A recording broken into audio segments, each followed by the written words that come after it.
All right, what is up, everybody? Welcome to the Of Like Minds video podcast. Have a super special guest in today, Miss Ysa Penarejo, dancer, actress, creative, and super famous person, friend of mine. Ysa, thank you so much for coming on to the show today. I really, really appreciate it, and I'm excited to conversate with you. Yeah, I'm really excited. Thank you for having me. First of all, Ysa, I just want to ask how you're doing today. Given our current climate, there's a lot happening in the world. Just how are you doing today? Mm. This morning, I was feeling a bit stressed. I've had some family matters that I've been taking care of for like a month now, and it's still going. Hmm. So I'm a bit on edge, but I am really excited to be here because I think just having a conversation with you will be so lovely. Oh, well, we're very excited to have you. And I know we kind of talked about it a few months back when you and I hung out. And I'm happy that it's finally happening. And it's a super beautiful day outside. And I'm Yes. excited to share the mic with Mm-hmm. you. Issa, I just kind of want to start off, from the beginning in terms of how you and I met.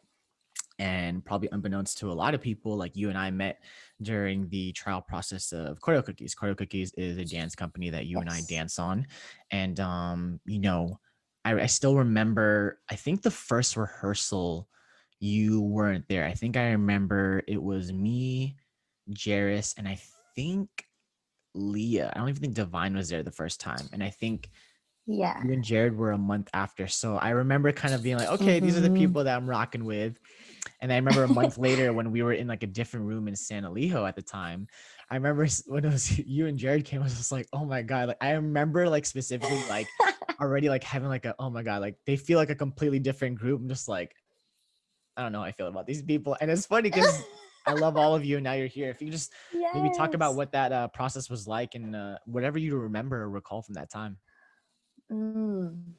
Oh, that day was crazy. I think Choreo Cookies has been a group that I've adored since I was like 10 because hip hop wasn't something that I started with. I Mm, started in like a studio training in like jazz, ballet, contemporary, tap, lyrical, all of those great things. mm, And I went to Studio 49 and culture shock a lot because I that's when at the time when I was like 10 where I like signed with Block. And I remember going to an audition. I got cut the first round and I was crying. And like my parents were like, Ysa, what happened in there? Because they were standing outside, of course. And I'm like, yeah. well, like we freestyled and everyone's doing hip hop and I tried to do my best. And they're like, honey, you know you don't do hip hop. I was like, you're so right. And Oh my so God. whenever I did my training at like 429, I always would watch like Choreo Cookies, Primary Source, Breakthrough, all of them Mm, trained. So yeah. when I remember being in like LA for a wedding and Carla was like, hey, like, do you want to come in for like the day and just train with us? I'm like, oh my gosh, like, yes. And how I saw it really was just like, like I'll spend a day with them. I get to train with like such amazing people. Wait, And this was at a wedding where he asked you? He asked you at a yes, wedding? like he just Wait, like, well, he what? he wasn't there, but like he just texted me. Okay, I was like, what the? That's so crazy. Okay. Yeah, and I was just like, oh, like this will be an awesome day. Like Yeah. my life has been made at this point. But then I remember walking in and I was like, I saw everyone and I knew like most of the people, but Hmm. that like it was that type of like friendship where like you just pass in class and you're like, hey, what's up? So nice to see you. And then you go Hmm. home. Hmm. And so like I looked around, I said my like round of highs and whatever. And then I remember Jason being like, oh, so these are the new trainees, Jared and Ysa. And I was like, trainees? Wait, what do you mean? I Yeah. had no idea what was happening. And so I was just like, what does that mean? Like, I was trying to figure this all out in this rehearsal. Like, trainees? Am I training for the team? Is this just a day thing, a week Yeah. thing, a month? Like, I all of these questions were like running in my head. And of Yeah. course, I was getting so nervous too because I'm like, special guest is Sean Evaristo. He came in Oh, that that day. was And I that. was like, Okay, cool, cool, cool. Yeah, I remember. Okay. mm-hmm.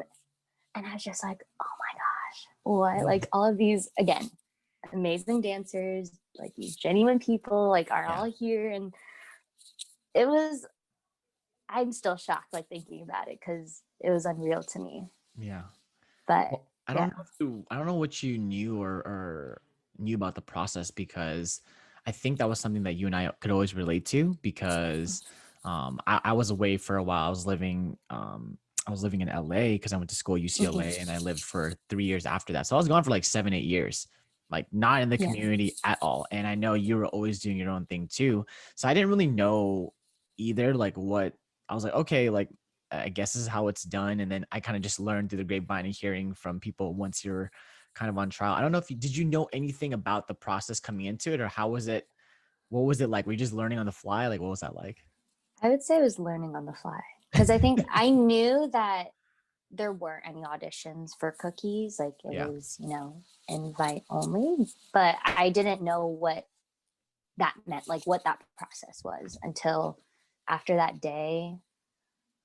I kind of would just like ask like Austin or like Celine, like just different Yeah. people that I knew, like, oh, what is this? Because I had no idea. Yeah. Absolutely, So, absolutely. And I still remember, obviously with at the time recording this video, we are still currently in a pandemic.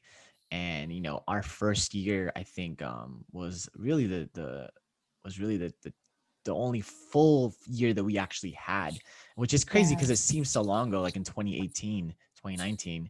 But I just remember so many memories. And I remember specifically one was when we went to Houston, and it was Yumi and Ari that actually flew out first. So I remember Yes. Yumi, Ari, and Carlo, we were there like 2 days before anyone. So we had the whole B&B to ourselves, and we were just watching Mm-hmm. Bob Ross, Netflix, and we were just all like, it was just great. And I just remember that. And we all roomed together too. And I forget who the fourth was. I Yes. think Sharina ended up coming in later, but it was Yumi and Ari. Mm-hmm.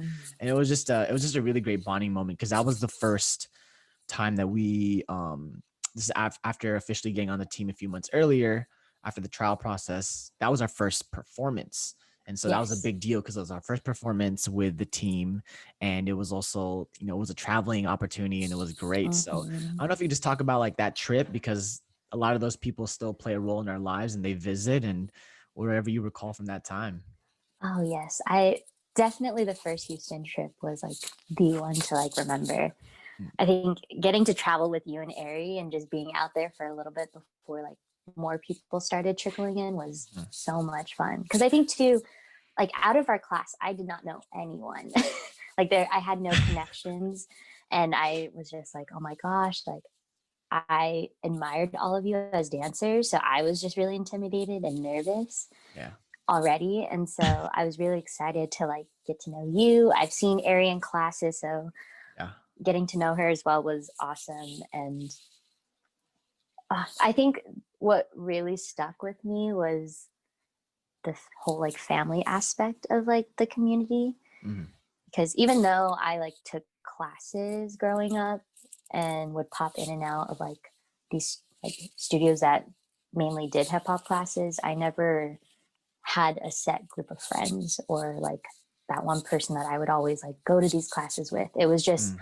mainly doing it for like job purposes and just being like, okay, like I'm training, great, awesome. But I never really felt the community aspect of it until now, or at least at that Mm. time. So getting to experience that, meet new people. It was my first time going out to Houston, which was really fun. Same. Yeah. Yeah. Same. Yeah. And yeah, just getting to like making those connections with different people through dance was really special. So, yeah. Absolutely. And you are definitely not a stranger to traveling and performing and doing gigs. And we'll get into that into a bit. But I think just Mm. kind of going back to the first of that audition that you had talked about when you were crying because you had told your parents that they made you do hip hop. If you can just take us back to maybe your dance origins, Ysa, in terms of how you got into dance, where you started training, and then I guess maybe when you just found that love of dance. If you can talk about that. Mm.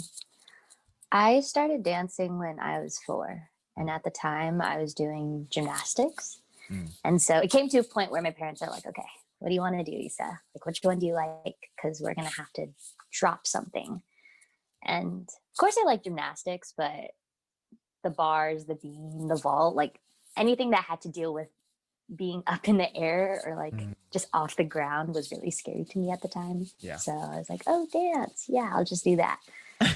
And it was just kind of like, okay, we'll do that. And then I absolutely loved it. I mean, growing up, like I said, I grew up in a studio environment, and my teachers, I think they saw how much I like started loving dance so much that they just were like pushing me to do a lot, which I think was really cool because I just was learning a lot of new things like styles, all of these great things, and just dancing a lot. I was enjoying life at the time. And I think as I grew older, I went from this one studio in Poway. I'm from San Diego, so there's like a little studio in Poway, and then I went to a studio in Santee, El Cajon, that area. Which one?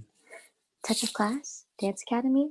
Is it still around in Santee? I didn't know there was even a studio out there. Crazy, cool. I didn't know that. Yeah, and I think that's where I started to learn more about like work ethic and really pushing for what I want.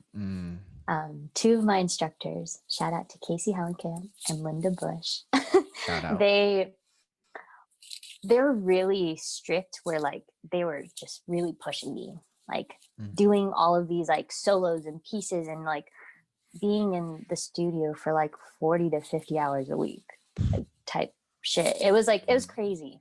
Yeah. But I think that's where I really found my drive for dance and figuring out, well, what do I want to do from here? And Linda, she this audition for Block. She's like, you know, like, why don't you just go? And I think at first, like my mom and I were like, oh, maybe. Of course, it's in LA, so that's definitely a drive. We're not, we like wouldn't really travel outside of San Diego at the time, and so we're just like, oh, we'll see. And my teacher is just like, just do it, because you never know when this opportunity is going to come again, and who knows where it's going to take you. And I was like, okay, like sure. And like fortunately, like I was able to sign with them, and that definitely opened a new world of like where as me as like an artist like can go, and what this could take me to. And I was like wow, like I didn't know like dancers could be out in like doing a commercial, like even those things, like I would see it on TV, but it never really hit me as like, oh, I can do that. Yeah. Because I think I just never thought that opportunity would come by. And so it just opened that realm of, you know, doing commercials, even print, what dancing for film looks like. And yeah, I think that's where that really all just started. Yeah. Well, if you can just talk about, you talked about when you were in Santee and you're in the studio literally like as a full-time job, working 40, 50 hours, putting in that work, technique, training, whatever it may be. If you can just talk, I mean, if you can tell us real quickly, how old were you at this time when you were at the studio in Santee, roughly? I would say I was like 9. Okay, so you're 9 years old, and you're literally putting in a full day's work as a grown adult.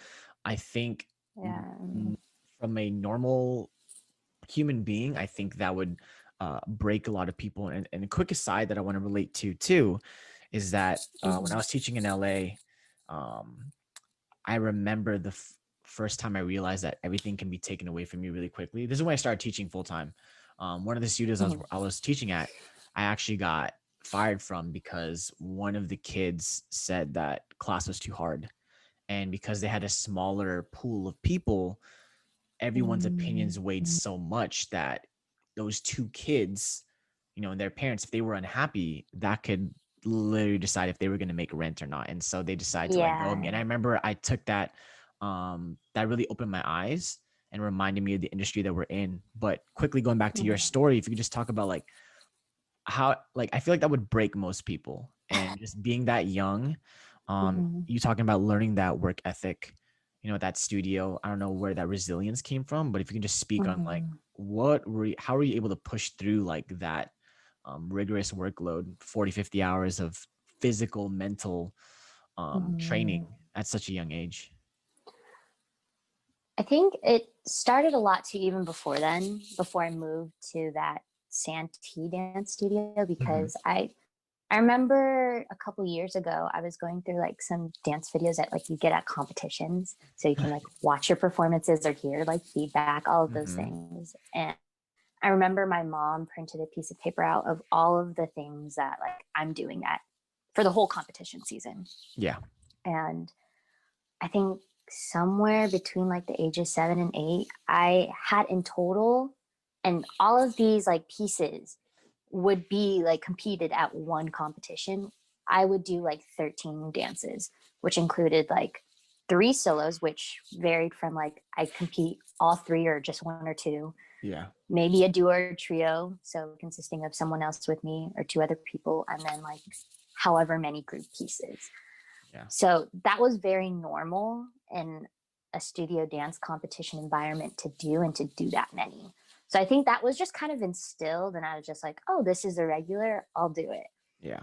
I never really thought too much of it, but I think as I moved over to the Santee dance studio, that was the first time that I was really pushed past like where I was, like pushed past this like bubble that I was in to like do the same amount of dances, but just at a different level. Yeah. And I think at the time, even though it was like a regular thing for me, I just was like, I don't know if I can do it because it was just something different. It was a different level. It was harder for me. Yeah. And it was just like, well, am I going to do this? Like, I don't know. Like, but I think having like those 2 instructors and also like other teachers too, like help me through that and understand like, yeah, it's a push, but you're not going to get what you want if you don't put the work into it.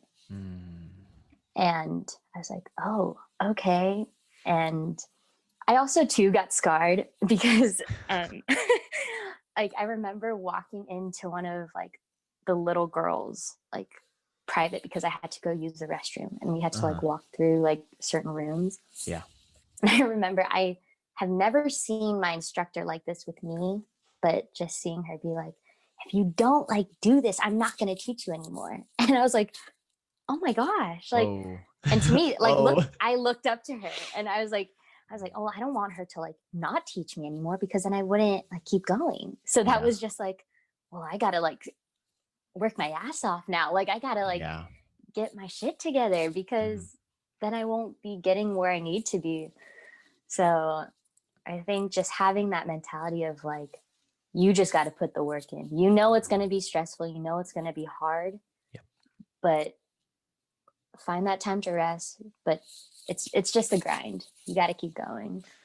Absolutely. And you know, this is just only a part of you, Ysa, and I think this is the part that probably people won't even mostly know you from, but I think there's also another side of you, and in terms of like the actress side. And I mean, probably work backwards a little bit here, but I know at the time when when I last saw you in person, you were doing a traveling gig, and I think you were in Atlanta, right? Yes. If you can, whatever you can disclose with us and let us know about, like, I guess that's one of the more recent works that you've done.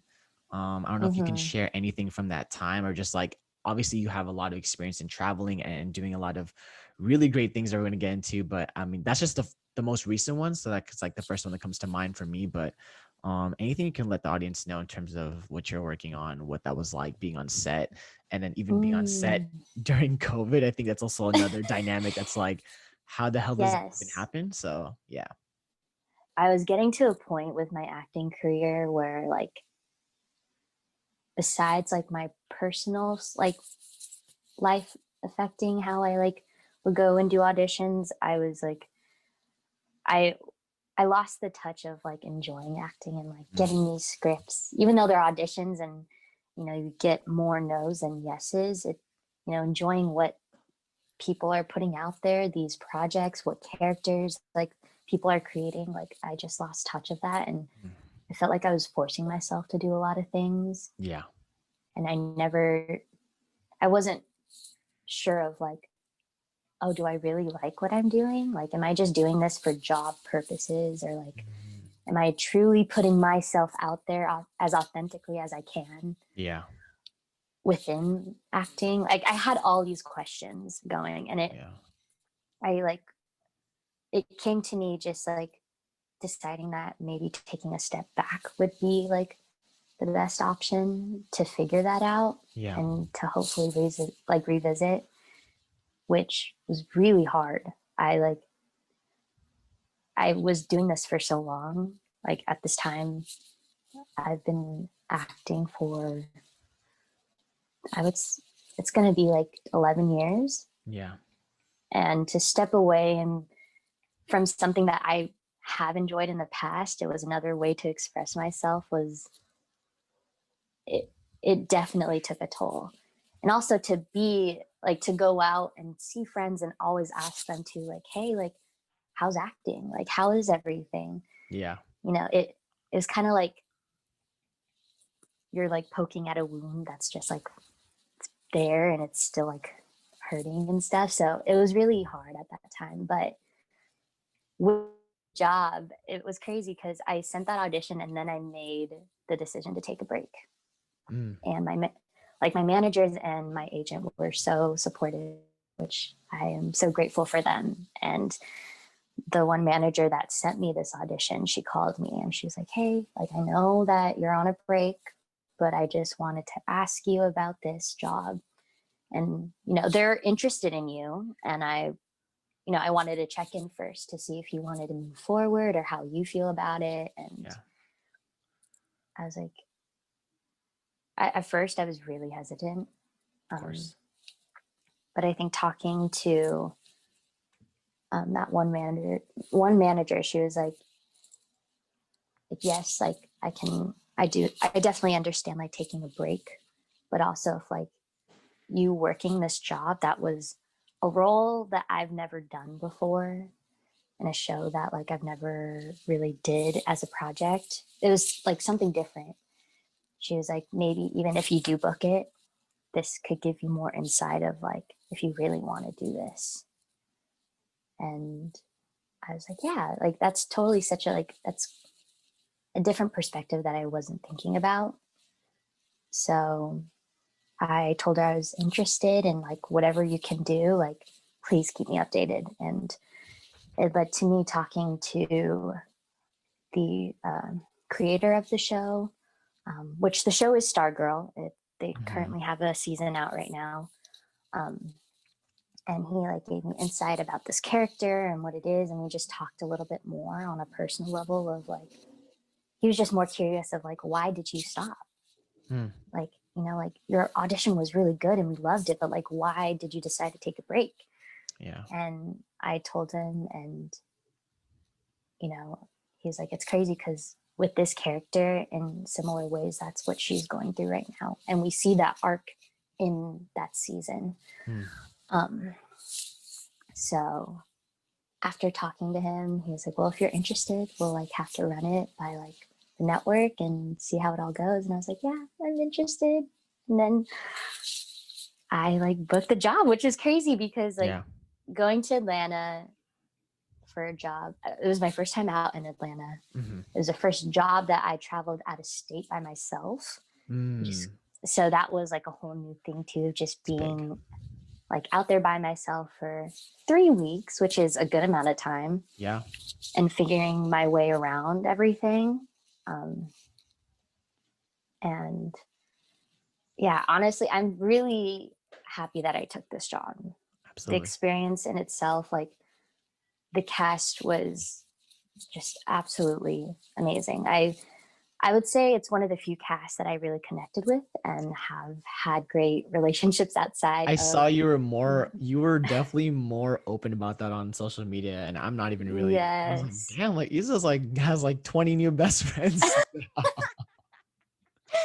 No, seriously, like I really I haven't really felt an impact like that from people that I worked with in the acting industry in a long time. Yeah. So I think the cast and crew were just absolutely awesome and so wonderful.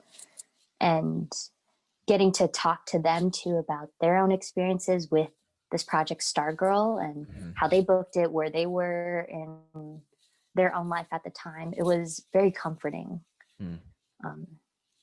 In the aspect of like, you know, taking a break from acting or thinking options as we have our downtime, because it's, you know, with acting, it's not like a 9 to 5 where you have a set schedule and you're doing this every single month.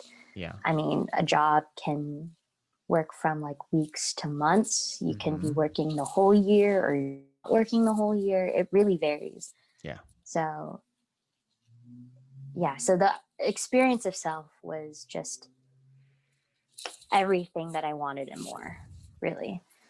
Absolutely. Would you say that booking Stargirl kind of maybe revitalized your fire and passion for acting? Obviously, you had taken a break. You were going through a lot of things, but would you kind of say that that was one of the factors that kind of got you back into a healthier place with acting, or what would you say that role played?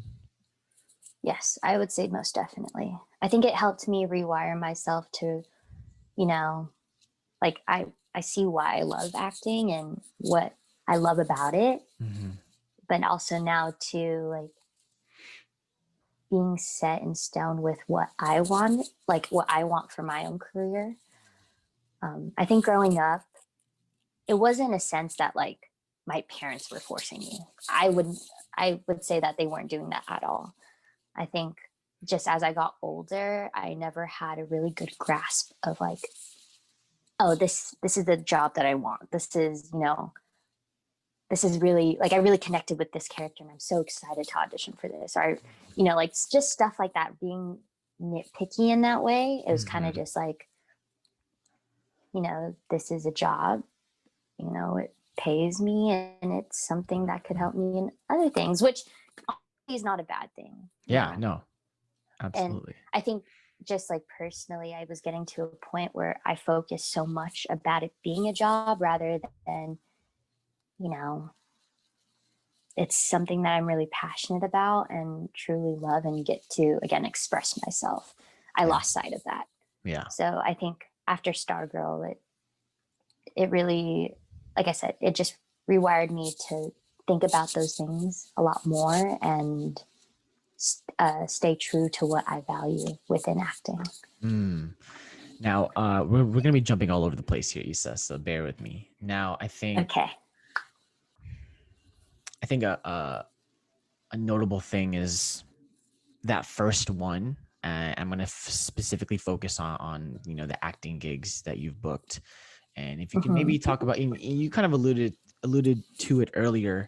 You hear a lot more, you hear no a lot more than those yeses, and so it's just kind of common that you kind of almost expect it. Now, if you can recall back to the time that you booked your first gig, whether it was a commercial or it was like a TV show, or so one, what did that first gig, getting that first gig, do for your confidence? And then maybe what was the first gig that you were like, maybe I can actually do this and actually make this, my life for the time being? You can speak about those two things.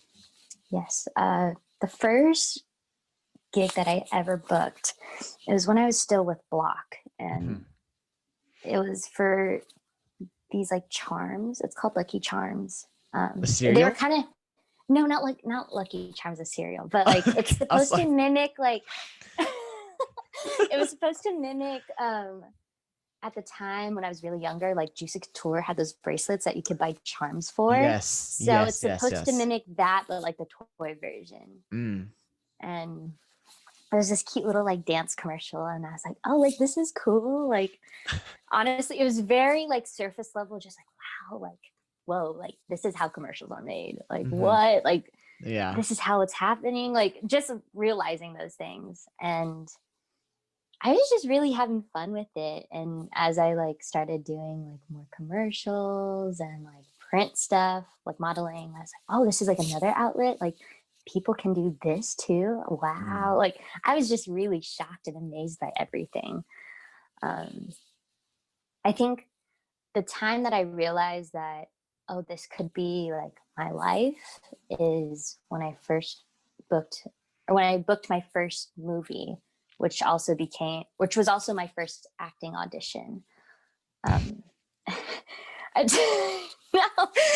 honestly, it was just like, it was one of those things where I was like, well, like at the time it was for McKenna Shoots for the Stars. It was the American Girl movie. And at the time it was posed as like a dance movie. So I was like, dancing, acting, what? Like this is amazing. And like going in, having to like read some lines, or also too, I did some classes before that, and of course I was really nervous because it's my first acting audition and all of these great things. And once I booked it and actually experienced filming the movie, I was like, oh my gosh, like I could definitely see my life going towards this way, which I never imagined, which I was younger, or when I was younger, because acting wasn't really in the picture. I thought it was either like dance my whole life, whatever that may be, or when I was really younger, I was like, I'm going to be a doctor. But I didn't understand like those types of fields. Like I just wanted to help people. And yeah. so it's just like, oh, okay, like this is it. So That's so funny. I think after after doing McKenna Shoots for the Stars and seeing what that opens up, I think that built my sense of like, this is something new to dive into and builds my craft in that, and exploring again like those different projects that people are putting out, seeing these characters and these storylines. It's really interesting to me. So yeah, you kind of, I say it's so funny that you say that, oh, I want to be a doctor, as I was just gonna ask, like, you know, being Filipino, being a Filipina, I think in our culture it's very common, you know, that, you know, our parents are very like, you know, be a nurse, engineer, lawyer, doctor. It's, I've said that on several occasions on this podcast with other people. And I think with you, you know, you literally not doing that because your heart wasn't there, in terms of you just enjoy doing these other things. If you can talk about maybe even before the auditions, like maybe not to put your parents on blast, but what was the support like, you know, from your parents? Because obviously you being 9-10 years old and putting 40-50 hours in the studio, that says a lot about, you know, your parents' belief and their support in you. And if you can just talk about that impact and how, you know, it seemed to be super positive and it's helped you get to like some amazing places. So if we can just talk about, you know, your parents, not the conventional Filipino family you'd expect to be like, you got to do this, but like being more supportive. Just speak about their impact on you. I would say I'm very lucky to have the parents that I have, because when it came to like school and our careers, for them, they've told like my brother and I, you know, like they went to college, but they were able to find a job during that time and weren't able to finish college. So growing up for us, they did harp on us, like going to school, doing really good, going to college. And I think when it came to college, they wanted us to go because they never necessarily had the experience of going through the whole like 4 years and graduating. And so they really harped on us within that, but they also knew that whatever you became really good at, like we're here to support you through it. And I think personally with me, they saw that with dance and they're like, well, she's enjoying it. She's succeeding however she's doing within it. Yeah. Like maybe we should just roll with it and keep her going. And I think that was something too that I learned from my parents, was like they valued happiness and what we did in our lives. And so once they saw that with me in dance, they were just so great and kept supporting me, which I really am so grateful for that.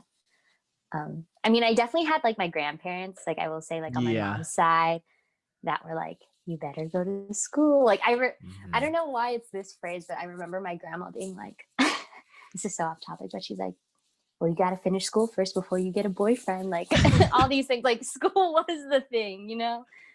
But they also saw that too, that like with me, like dance and acting, like my brother who swims, like they saw that he's really good at that. So I think my whole family was very just supportive in that way.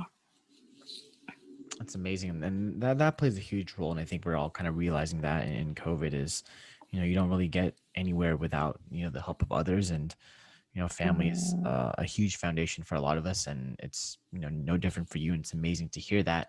And I think Ysa too, I think some of the things I just wanted to, I think, kind of clarify too, is I feel like, you know, it can be very easy to maybe, and I'm speaking from the outside forces, like it can be easy to see someone like you who's done all these amazing things and works and travels, and you have a lot of notoriety and you have a big following. And I think Mm-hmm. something that doesn't get shown a lot is you know, the sacrifices you have to make. And you kind of saying one of those smaller things, like just like being in the studio like 50 hours a week when you're 9 years old, like when a lot of us were like on the playground, like you were probably, you know, in the studio and you didn't really have as much social time. And I think one of those things that I remember even before it started being a thing in COVID is that, you know, with you traveling and having such an irregular schedule, I know that Mm-hmm. you were doing school kind of online and remotely. And so maybe if you can just talk about like, I don't know, how that took a toll on you, what that was like. Just, you know, I think that's just such a Mm, different experience from most yeah. other kids that, you know, that were able to just go to a, you know, like myself, like just go to a high school and you go through the traditional, you know, you're actually Yeah. in class with people. This is obviously way before COVID, but just speak Mm-hmm. about like just remote learning and having to make, you know, that's one of the many sacrifices I feel like you had to make. If you can just talk about that. Yeah. I never really noticed it until I was in high school. But Mm, from when I started going to auditions, I started when I was like 9, 10. So I yeah. was still in elementary school. And I remember when, like, if I had an audition, because my parents would also drive me up, I would literally be in school for 15 minutes and then I would leave to go to LA. And I think going to the audition, like, I had something to look forward to, but being in San Diego, where for kids and parents, it's not very common to see a kid just be in school for 15 minutes and then leave to go to LA and never come back for the rest of the day. It's not common. So I Yeah. remember like a lot of like kids just being like, why are you leaving? You know, like, what? Like, it's that With the head simple. Like, tilt, with the head tilt. yeah, Yeah. like, huh? Like, why are you doing that? Yeah. Okay. And at the time, I think, again, it really didn't hit me. It was just like, well, because I like it, you know, like it's fun, you know. I'm still doing my work, I promise. Yeah. Like, and I even remember, oh my gosh, I remember I would do this with dance classes too, Okay. because I remember going to Team Millennia Studio. It was for Sean Evaristo's like master class. It was like a Thursday night. He was late and he didn't come to the studio until like midnight. And I remember my dad, he was just like, are How you was he sure? supposed to be there? Like 8 or 9. No. And Okay.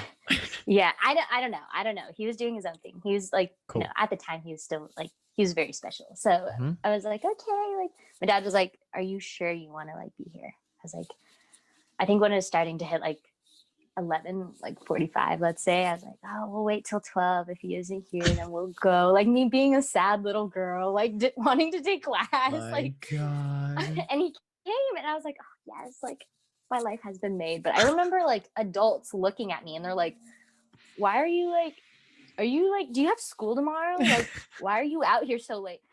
And I remember I was like, you know what? Tomorrow's a half day on Friday, so I'll be okay.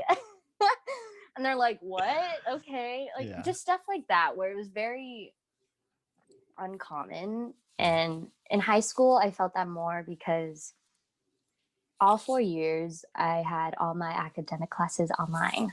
Mm. And then I think starting my sophomore year, I joined the dance team at the actual Mm. campus. So Yeah. the charter school that I went to, they had 3 programs. You can go to the campus, you can do online, or you can be completely like homeschooled. Mm. So I did online, and with whatever program that you're in, you're able to still attend in extracurricular activities. So like I would do my classes online, and then I Yeah. can go to campus and just go out there for dance team. And the people that I became friends with in high school, it was a group that grew up with each other all from like preschool to high school. Yeah. And that was definitely a different experience because I never had that. I never had friends that stuck with me for that amount of time just because I was doing so much Yeah. of my own thing. And so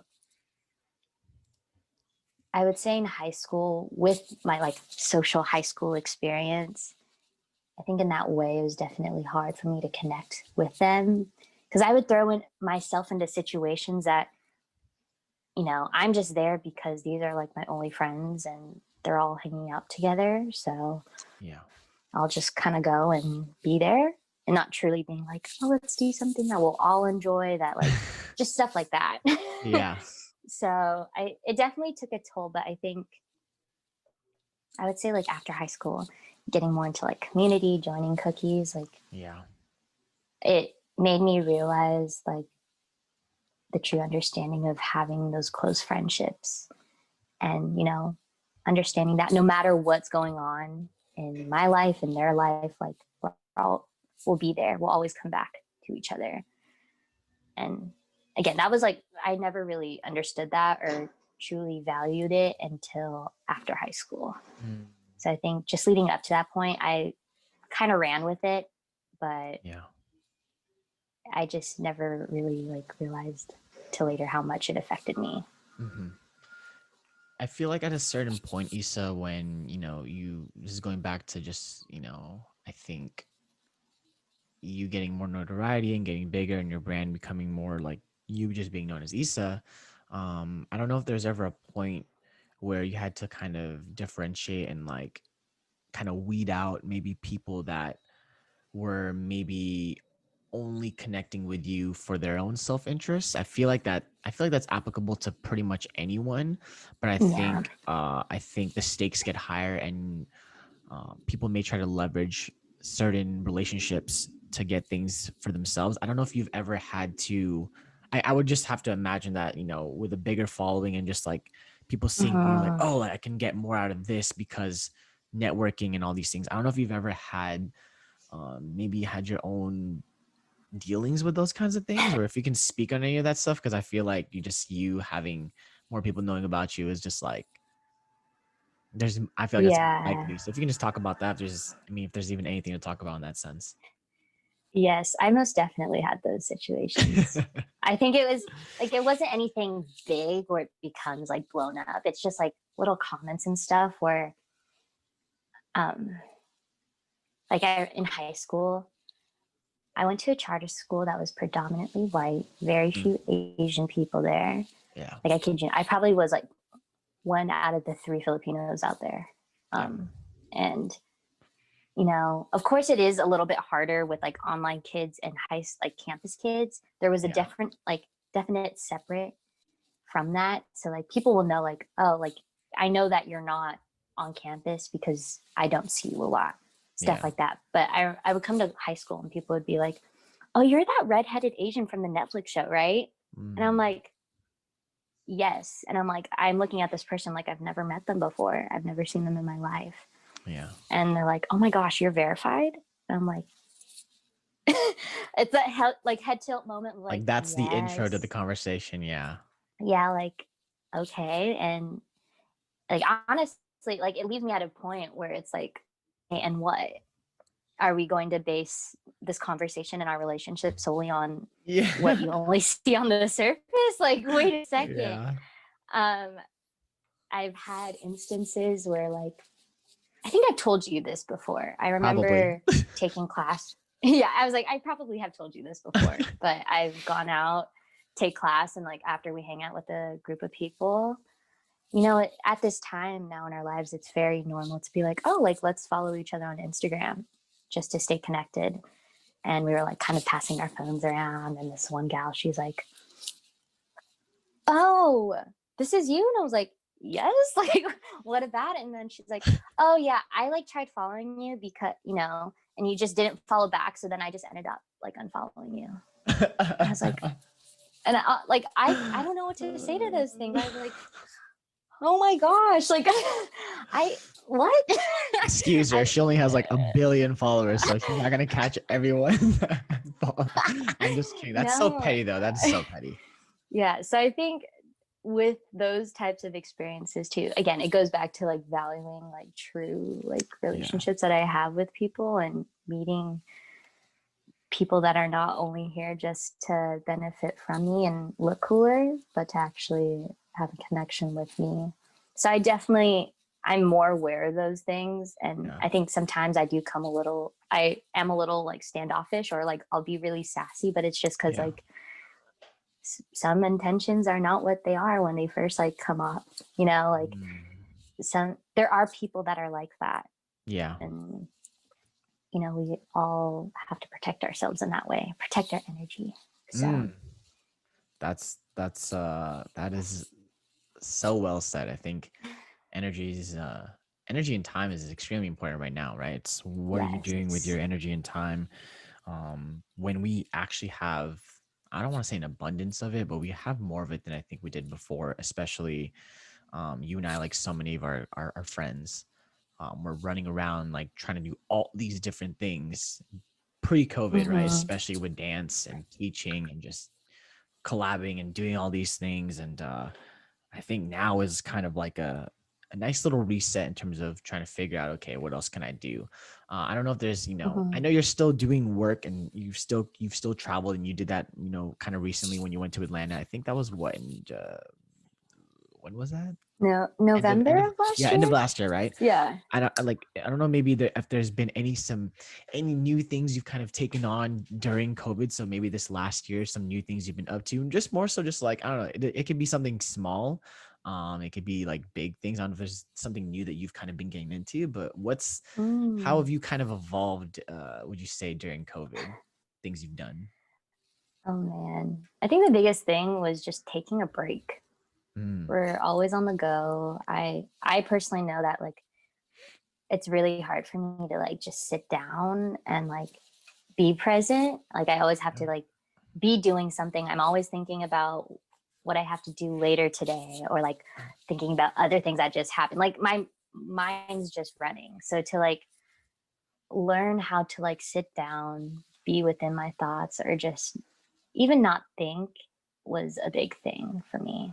I think that's something that like I've been trying to just like emphasize on. Like I know for me at least, like when I'm not doing something, I just automatically think I'm not being productive, and that I have much more on my plate now that I have to conquer in the next day. Yeah. But to truly just be like, you know what, I'm gonna take a nap for like 2 hours. I'm gonna grab some good food, feed myself, nourish myself, do things that I really like on my own. I think that was like the biggest thing. So I mean, that's a huge thing, especially for, someone like you who lives the lifestyle that you do. I feel like it's either your go, go, go, or when you need to rest, you really have to take advantage of that. And I feel like it's really good to know that you're already embracing that at such a young age. And I think that's super important for those that may be tuning in right now, is that one of the more previous podcasts I did was just like, it's okay to pause or to be lazy from time to time. Like we can't be working hard all the time. Those breaks. And I think that's super important, because I feel like we know it, but it's like we weren't really acting like it, like we knew it before. Yes. We're all just kind of like pretty much yes man, yes woman, to like, oh yeah, I want to do something, and you're just always questioning like, why is my tank on E? Like, why am I just like always exhausted? Right. Because we didn't know kind of how to like, hey, I gotta kind of, this is a marathon, I gotta manage my energy and my time and all these things. It's so important. So I'm so happy that you've really been attuned with that, especially during COVID, because the world is wild. Especially seriously. Right now. But yeah, I think too, Ysa, just I don't know what your outlook is on, with, I think this world, that's so crazy. Someone's honking. I was like, someone is trying to break into a car. What? They better fix that. That is soon. So like, this just reminds me too, for those that are tuning in, I remember this reminds me of someone in college. They're like, so you can dance to anything? And I was like, yeah, I can dance to anything. And they literally played a video on YouTube of a car alarm, and they're like, go. And then this is when like, I think when Vine, Snapchat's still a thing, kind of. Yeah. He like posted, and it was just so hilarious because I saw the video recently. It was like on the time hop. Like I think he sent me a video, but I always think about That's that. So every funny. time he's always like, well, can you dance to this? And then like I just started dancing. But Oh my gosh. going back to where I was at, I Yes, think yes, just yes, yes. I think with the industry that you were so heavily involved in, the entertainment Mhm, industry, and being a very active actress and dancer, teacher, choreographer, creative, as you had mentioned in the intro, mhm, maybe kind of how you have to pivot and evolve to still thrive in this industry because COVID is changing so much of it. I don't know if there's changes you had to do, certain practices you've had to adapt to. I don't know, like what is maybe going to look like moving forward for you. If you can just give any mhm. insight into that. Mm, I think when it comes to like COVID and affecting like the acting industry, it was definitely a lot going into Stargirl because I remember having like a 2 hour Zoom meeting on just protocols that everyone's taking, Yeah. from people on set to people in an office or at home, like testing PPE, what areas you can and can't be, how are we, if we're eating lunch, everyone's spread out in their own separate tents, like stuff Mm, like that. yeah. And I think with knowing how much this pandemic specifically is affecting the industry, I think it honestly put me in check in terms of like what I'm doing personally in my own life. Yeah. Um, because recently, actually, I would say like in December when things started picking up a little bit more in terms of, people getting COVID, Mm, I got it, but then I exposed my mm, dad and brother, which God bless for my brother and I, like, we're young, you yeah. know, so we were able to bounce back. But with my dad, it hit so hard and severely Yeah. that it put him in the hospital and being in the ICU, like seeing where things are leading to and him still being there right now, not even knowing when he's going to come out. And Mm, also having my grandma go into at the same time. It's like, yeah. even though I got it and however I got it, it wasn't intentional. It just happened. Like there's no Yeah. way to stop that. Yeah. I think it just put into perspective of, you know, yes, we are doing things to keep ourselves afloat, working and doing whatever we need to do in that way, but Yeah. also looking out for just like us as humans and really thinking about what we're doing to contribute to that. I think that's just, I think in that way, that's how it really changed my mindset. Um, Thinking about like even just what I put out there Yeah. as like content, being more aware of how people besides me are going to feel about this. And not in a Yeah. sense of like, Yeah. oh, like, are they going to even like my content? It's just more like, am I really like, am I disrespecting them in any way? Yeah. Am I Yeah. putting myself in a light that would hurt someone emotionally because they know like that they can't do that, Yeah. or that contributing to this problem will affect them directly, Mm, like just stuff like that, and being more intentional with my work. So because like even then there were jobs that I would audition for or that were offered, and they were like tinier jobs, like print stuff, mm-hmm. where it's like, oh, like, do you want to come out to Pasadena for like a couple hours? It only will be like you and some other person that are not masked, but everyone else is. And it's like, well, are people getting tested? And they're like, well, that's a gray area. And I'm Yeah. like, well, I get it. Yeah, it's a job, but like, am I really willing to risk not only myself, but those people around too, just to get some photos and get paid? Yeah. I don't think so personally. Like I Yeah. think that's not worth it. So yeah. I think we all know the severity of what we're kind of dealing with. I think with anything, you give people, kids, adults a set of rules, and you'll try to figure out the loopholes and how you can bend those rules, right? And I Yeah. feel like, and first of all, thank you for sharing that. That's, really personal stuff. And I'm glad that you and your dad and your brother and your family's doing good now. But I think it probably hits a lot harder and more at home you having gone through that and being even more conscientious of your actions, because I feel like it's a different level, like how I feel, but then like for you to actually have experienced what people are going through, and obviously on the luckier end, you know, you're doing great now. A lot of other people have not, and I think that Mm-hmm. does really just hit home to be like, whatever I'm posting here, is this responsible? Is this socially responsible? Like, and especially for you, you have a huge following, and you know that, Mm-hmm. and you know that if you do something, is that going to permit other people or like enable other people to be like, oh, well, Ysa did it. Right. She's big, so I can do it. And I think just being aware of your responsibility, I think it's super important. I think you would have known that even if you didn't have COVID, but I think it definitely probably makes you more on edge and more aware. And I just want to say thank you for sharing that, because that's huge, y'all. And I Mm-hmm. think you know, especially right now, that's why we're still doing the podcast virtually. um you know, as much as I want to do this in person, it's tough. And Yeah.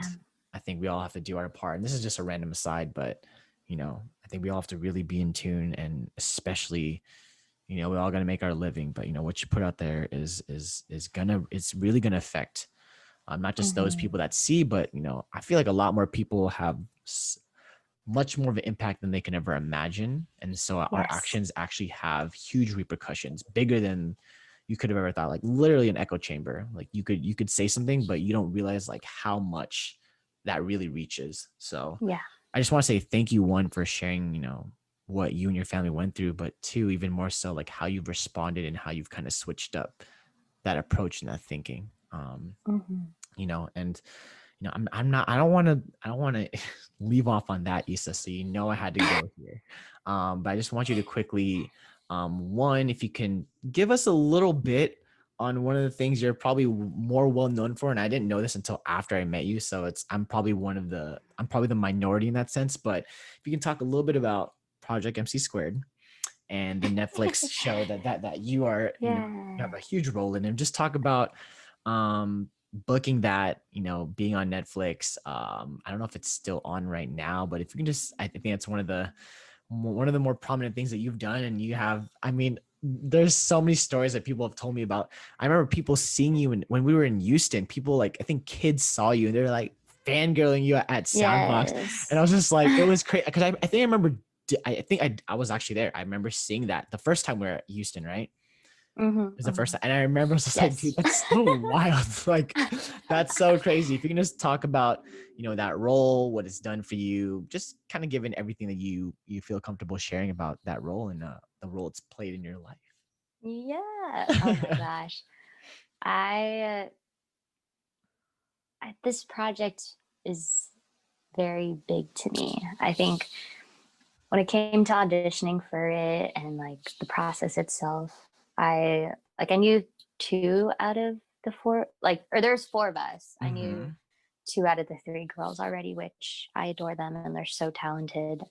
Um, and I think all of us going into this role, we didn't know how big it was going to get Yeah. because it was based off of a toy line. I think that was also what tagged on to the Netflix show. It was like the Mm-hmm. main thing because it's based off these four dolls and they all are STEM or STEAM related.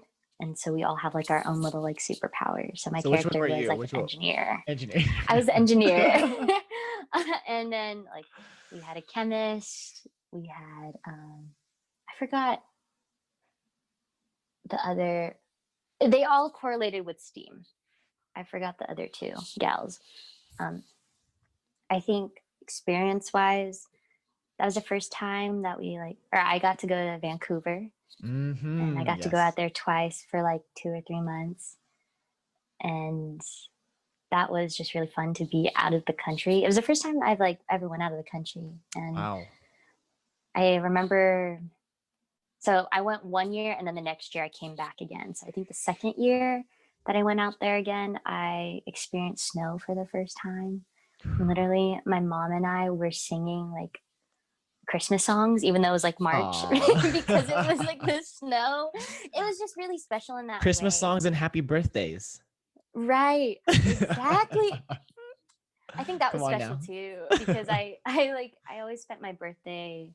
I always spend my birthday doing something, and that was really special to like spend it out in Canada, like with like Yeah. such great people. Um, so, and that was the first time that I did a show too, where I was like a series regular, and it went on for a little bit. Yeah. And I think acting wise, it's really exciting to see characters grow in a storyline. Yeah. I think one thing that really hit home was in MC Squared, Project MC Squared, which it is still on Netflix, surprisingly. Mm-hmm. I like came across it when I was trying to watch a show. You're like, oh, let me just watch myself. Let me just No, casually scroll by no, myself. I was looking for something and I was like, Yeah. Mm-hmm. oh, okay. I think at the time that I was shooting this is when my parents divorced at the time. Okay. And with my character specifically, uh, she only, or she lived with her single dad. And I think it goes through this experience with her and her dad where he's starting to tap into the dating life again.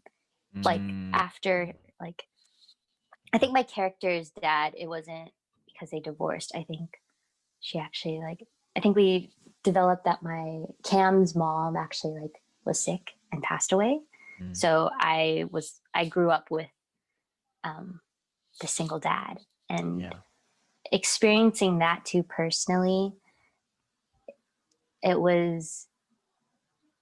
felt really close to home, but also the director at that time, I remember I was doing this one scene and the scene went where, you know, I'm telling like, or my character's telling her dad, like, you know, it's so hard to see you go through this. And I just don't want you to get hurt again. Like, I want the best for you.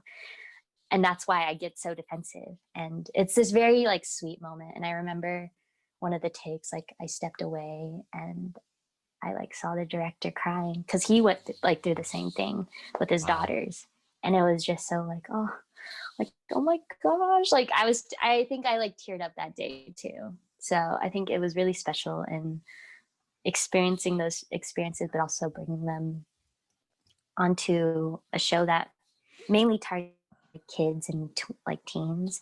Yeah. Because of course, like there are probably families that go through this as well. So it gives kids too something to relate to and know that they're not alone.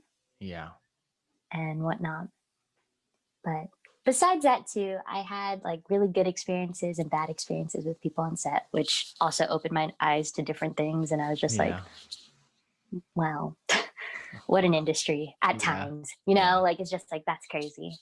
But I think the biggest thing was knowing the impact that it had on kids. At that time, it was really big for young girls and young women to emphasize that, you know, you don't, if like pursuing something in STEAM is not, it's not the norm, but that doesn't mean that you can't pursue that. Yeah. And, you know, attending like small panels, like talking to like scientists, different like people in like fields and having them all be women is just really empowering. And also seeing kids too being like, oh, like now I want to be like, I don't know, like an archaeologist. Like I want to go something, like I want to do something crazy like that. Yeah. Knowing that they're going into it being like fearless and having this confidence is really, it feels really nice. Yeah. So. I mean, you talking even about like that moment that you and the director shared and just, you know, like, I think that's one of the greatest things about, you know, TV shows or movies or acting is, you know, you put yourself in that place you can relate to a character and you're able to like empathize with them and their arc is like so far from like your reality, but you can still find so much commonality. It's so about how powerful that is. And like for you saying to have this like indirect, but really direct impact on the next generation and these, you know, these young girls and these young kids like wanting to do things that, you know, it's not traditional or conventional for them to do. I think that's extremely powerful. And that's like probably one of the unseen, but just like such beautiful things about, you know, your job and what you do. And that's amazing that you're able to play a role in that. Mhm. you've given a lot on just your dance arc, and you as an actress and your arc and just your beginnings, and kind of some of the things you've navigated, and even how you've adapted into COVID. um and this isn't going to change anything, Ysa, but if you could say anything to your 13-year-old self, Mhm. what would you say? Hmm. That's a hard one. I'm trying to imagine myself where I was in like when I was 13.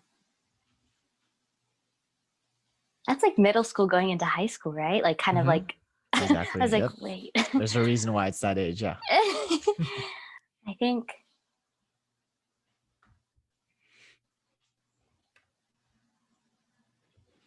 like that how you're feeling about anything and everything is very valid, and also to slow down, which sounds really weird Mm. because I think I was, and I'm still like this. I'm always just like you said, like on the go, thinking about the future and what's happening and just trying to push to really set my career and like keep it going, Yeah. which I, again, have been very fortunate to do at a young age. Yeah. But I think some of the experiences that you would experience at that age, like with high school and all of that, like truly taking those moments. I think there was a time I even remember during like auditioning and stuff where I would audition for roles that are like high schoolers, but I like the experiences that these characters would go through, I never understood because Mm. I never had a traditional high school experience. Mm. So just being okay with like, not working and experiencing life. I Yeah. think that's something that I'm still doing. And there are things that like I'm still learning now that are very crucial to how I approach life in Mm. different aspects. And also, too, when it comes to emotions, I think for the longest time, since I was focused on my career, I wouldn't say I suppressed a lot. I kind of put them in the back burner and never thought too much of them. Yeah. But I think as I explore those emotions now, I think feeling how I feel plays a big part into my craft, like dancing and acting, teaching, creating. And I think if I really embraced that earlier on, I could have seen that more. So just being okay with whatever state you're in. So, yeah. That's so important, Issa, and I'm so glad that you said that. And I would just echo those things, especially right now. It's extremely important Mm-hmm. to know that, to understand that. And Issa, I want to say thank you. Like we had just talked about earlier, time and energy is so valuable, and for you to Yes. just give me your full undivided time and energy and attention means the world to me. And you have a special place in my heart, and I have a lot of love for you, and I'm happy to know that you're doing well. And I'm hoping somewhere down the line that we'll be able to do a follow-up and get into other things that we didn't get to kind of touch base on today.